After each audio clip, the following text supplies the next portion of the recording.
the one, the only, Miss Kathy Griffin. Kathy, you've made it. You're coming to Billings, Montana. I've arrived. I know you are proud of being in the Gazette as one of the top 40 under 40 in Billings. But let me tell you something, Big J. I'm Kathy Griffin, and I'm bringing my 2-time Emmy Award-winning and Grammy Award-winning comedy to Billings on October 10th at 7:30. By the way, a 7:30 show is tricky, I'm going to be honest. People might want to think it's 8. Get there at 7:30. You don't want to miss the profanity for one moment. I'll be at the Alberta Bear Theater. And tell me, what do I have in store from the audience in Billings? What is the typical Billings comedy audience member going to be like? Oh, typical, because you're gonna get like 90% normal Kathy Griffin fans, people that know what they're getting themselves into and are excited for a great show. Oh, you're saying so you're actually teasing me and saying that if you buy a ticket to this show, you see the name Kathy Griffin, you know it's a comedy show, you know that you're going to hear cursing, you're going to hear me maybe talk some smack about anyone from, I hate to say Gwyneth Paltrow because, I actually ran into her a week ago, and she was very nice, and we're practically like family. I'm sure I'll be gooping something very soon. Or you could be hearing just an evening of filth. So they're prepared for that? Well, 90%. And then the other 10% are going to see your face and go like, oh, it's that lady from TV. Like, I bet she's a real hoot. And the lady from the show. Yeah, and then they'll show up, and then they'll hear you swear, and they'll get up and walk out in the middle of it and ask for their money back and say, like, that lady's filthy and disgusting, and nobody warned me about that. Big J, I didn't know you were going to describe my dreams because... on an 80-city tour. Think about it, 80 cities, everywhere from the Kennedy Center to Spokane, Washington, to Storrs, Connecticut, to Carnegie Hall. I still love a walkout. I still love a good, firm, how dare you. And usually it's an older couple, and they think they're there to see, like, Mamma Mia or The Lion King. And then when they see, as you would say, the redhead lady from the show, they're maybe expecting Kathy Lee Gifford to sing a Christian song, which is not probable. I don't want to rule it out. Probably not what I'm going to be doing. And yeah, I still enjoy a good walkout. It'll happen. Recently I've seen it at Tracy Morgan. I've seen it at Chappelle. I've seen it at Lisa Lampanelli. What's great though about Chappelle is sometimes Dave will walk out himself. Yes. Like, I've seen Dave just rock a show and not be bothered by anything. And then sometimes, and I have to say, I love him and I've known him for a long time. And I'm in love with Dave. But sometimes if people are, like, bothering him, he'll just stop the show. And I have to say that's not what I do, but when Dave does it, it cracks me up every single time. Yeah. Because he just is like, I'm not having it, and I'm out of here. That's gold. Well, yeah, they were all recently here at the Alberta Bear, same venue you'll be playing at. This show, this is a Dave thing, though, and you know him. He'll sign autographs, but he won't allow anybody to take pictures with him. So, all right, I have a funny story for you. So, okay. I'm in Montreal a couple years ago, and I'm doing the Comedy Fest, and Chappelle's doing the Comedy Fest. And like I said, we go back to when he was a teenager. And so I'm there with my boyfriend. Sorry, I'm coughing. I'm there with my boyfriend, and first of all, let me just get this out of the way. My boyfriend is 17 years younger. Don't even start with me. I'm younger than that, so when you're done with him, you can make a move to me. You're a little old for me, I'm not going to lie. But you're very cute in your selfies. Very cute in your shirtless selfies.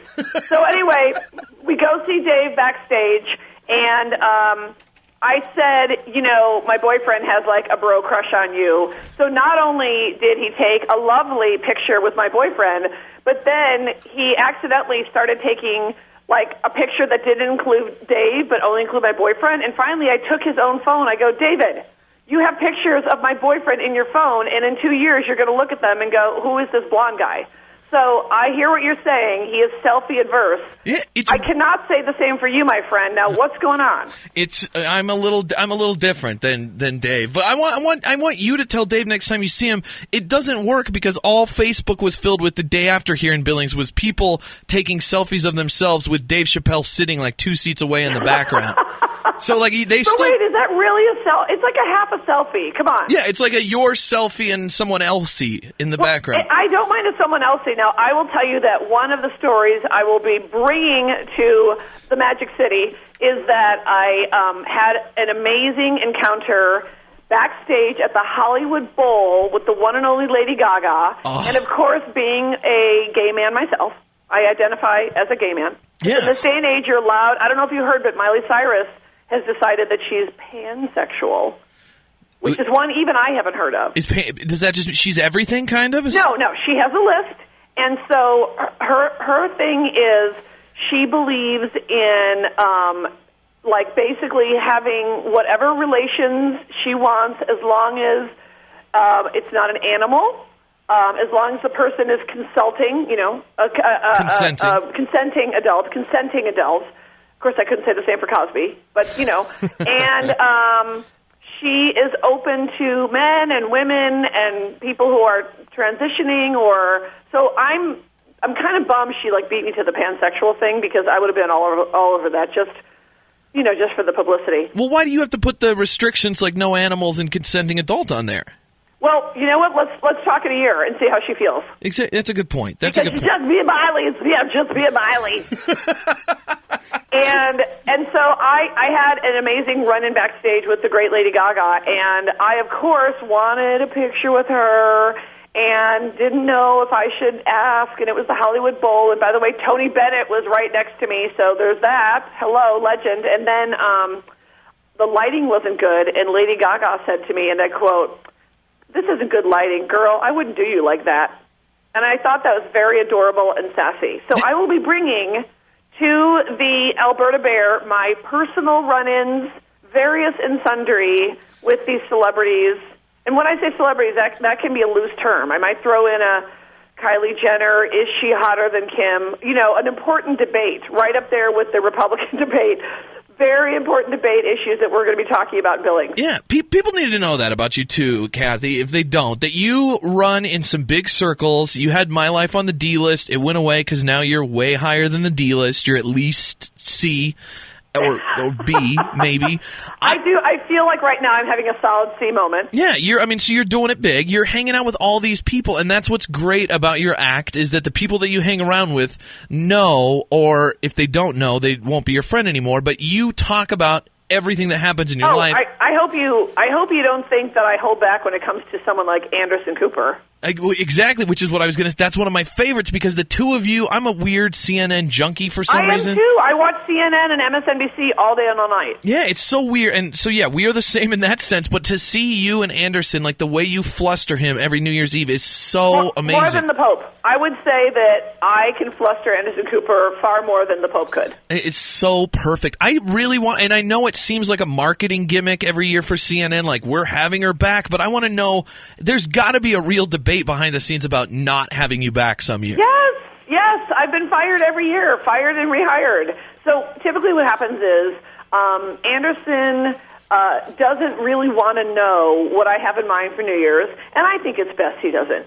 You know what I mean? He's like, look, he's basically, a hot catalog model, not unlike you. Exactly. We're very similar. Yeah, he doesn't need to know the details. And so we show up there on the risers, just, shall I say, lovingly, spitting distance from Ryan Seacrest. And I have. But anyway, and so we don't know what's going to happen. It's 3.5 hours of live television, but on CNN, it's not like Comedy Central, although I kind of treat it like it's Comedy Central. And then every year I try to, let's just say, keep Anderson humble. You know what I mean? Yeah. Because he's a Vanderbilt. His mom is Gloria Vanderbilt. And I feel it's my duty as a patriot. And, as you may or may not know, I have performed overseas in Iraq and Afghanistan for the troops. I'll actually have some vets at my show in Billings. And Anderson has said publicly, and I'm very proud of this, that he has more fear on New Year's Eve with me than when he visits Jalalabad or any place where he could get like IED fire and stuff like that. So I take that as a point of pride. That's amazing. I love it. And you talk about keeping him humble. I remember last year when he said something about like a gallon of milk and you called him on it. He said, when was the last time you purchased a gallon of milk? Oh, but you don't know how much that killed him. So I asked him live on the air, how much is a gallon of milk? He didn't know. And it's always like one of my favorite things about New Year's is when we talk the day after, like the things that actually get to him. And last year, by the way, I tried to humiliate him in a variety of ways. And it was so funny. That was the one that got him. He's like, now everyone knows I don't know how much a gallon of milk is. And I was like, honey, no one ever thought you knew how much a gallon of milk costs. Look, just enjoy modeling as long as you can, and just know that's where the real money is. You're Anderson Cooper, man. I mean, come on. That's right. The real important issue here is, let's get back to it. You've dropped it a little bit here. I wanted to focus on you, the Like a Boss tour, Saturday the 10th, 7:30 at the Alberta Bear. You mentioned the 40 under 40, the shirtless selfies. Yeah. How much time did you spend? You were the first. We've interviewed hundreds of people. We've had Buzz Aldrin and Bill Clinton, and we've had some big names, Matt Damon. I don't know why they would have looked me up, but you're the first person we've ever interviewed that has known anything about me. Is this a first rule? Of all, not only do I know about you, but I happen to be pretty excited about the employment opportunities over there at Hot 101.9. And what I understand is that you're now accepting applications for advertising executives. As a member of the sales team, you'll work directly for our owner and sales manager to create innovative marketing plans for on-air. All right, I mean, I can't. Is that what it's come to? Is now like you guys are just hiring people online? I mean, that's like that show Catfish. You have to be careful. You should get a catfisher. I think we have to put that up there to like pretend that we're an equal opportunity employer or something. Well, you couldn't hire me for that job. I would be profane, and there'd be all sorts of fines involved. I mean, you're walking the line just now. But yes, I do extensive research and development. When you do 80 cities in 1 year, I mean, think about just traveling to 80 cities, much less playing 80 cities. The fun part is I love to dig deep in every single city, every theater. I love to find out as much as I can about whatever is the local flavor, whether it's a crazy restaurant or, I mean, I have passed the most insane billboards on this tour. I have met all kinds of people from all walks of life, and like I said, I sold out at the Kennedy Center, and yet I'm just as happy to be playing in Clinton Township, Michigan, even though I'm not exactly sure where that is, but I'm going to go there. You're hoping it's a place. By the way, this is so ironic. I don't know if you knew this was happening, but this past weekend, they were showing your Babs episodes of Law & Order SVU. Yes, my Twitter blows up for two reasons, primarily. Whenever I post a photo of my 95-year-old alcoholic mother, Maggie, who, by the way, is having troubles with her computer and wants me to call, wait for it, the Greek Squad. And, you know, they're really good with computers and little boys. I'm just saying, when she's 95 and halfway through a box of wine, I'm not going to correct her. What's the point? Yeah, it's like trying to get you to put a shirt on. It's pointless. Exactly. You dig into the local flavor, and whatever is happening, certainly with this particular election, I don't know as a comic, and I've been doing this a while, I don't know if I have ever been this giddy with delight and yet consumed with fear over the folks we have. And I'm using the term folks because I can't even say politicians, because somehow now it's actually bad to be a politician, even though that's called job training. So you want someone from outside the Beltway. Actually, I don't. Actually, I'd like someone who's very, very smart, and I'd like someone who's way smarter than I am and actually knows everything about Washington. Yeah. I don't really want a random person. I certainly don't want a surgeon. Let me just tell you right now. He's really I don't want good. a surgeon for president. I want a surgeon to do surgery. Yeah, if you needed to get yourself separated from a conjoined twin, Ben Carson would be the guy. Yes, and I love that. I love joking about the wall that Donald Trump really thinks he can build between here and Mexico, which, by the way, the last thing I care about or would ever want to do is keep even one single Mexican out of this country, because I live in California, and it is a state that is the foundation of this state is our great, incredible Latino community, as is the country, which is changing, which is what Donald can't handle. But the idea that he's now describing the wall, and when he describes that door that the good Mexicans get to come through, yeah. and it sounds like the fountains of the Bellagio in Vegas, it's all getting so insane that as a comic, I'm in heaven, but as a citizen and a female voter, I'm terrified. It's almost too much, though. Is it? It seems like there's gold as a comedian. We're like, oh, this is going to be gold, and that this is gold-plated gold. It's almost too easy. I love that this is gold-plated. You are correct. This is gold-plated gold. And by the way, I think you've also given the Donald another idea for the wall, because he might make the wall to Canada a gold-plated gold wall. And then we should maybe have like a wall to Hawaii. I mean, why stop now? And like I said, I've actually performed in like Afghanistan, and I've actually seen real walled cities. Trust me, we don't really want this wall. It might be fun to talk about with the older folks. And my beloved mother, I love her completely, but unfortunately she, does think Fox News is real.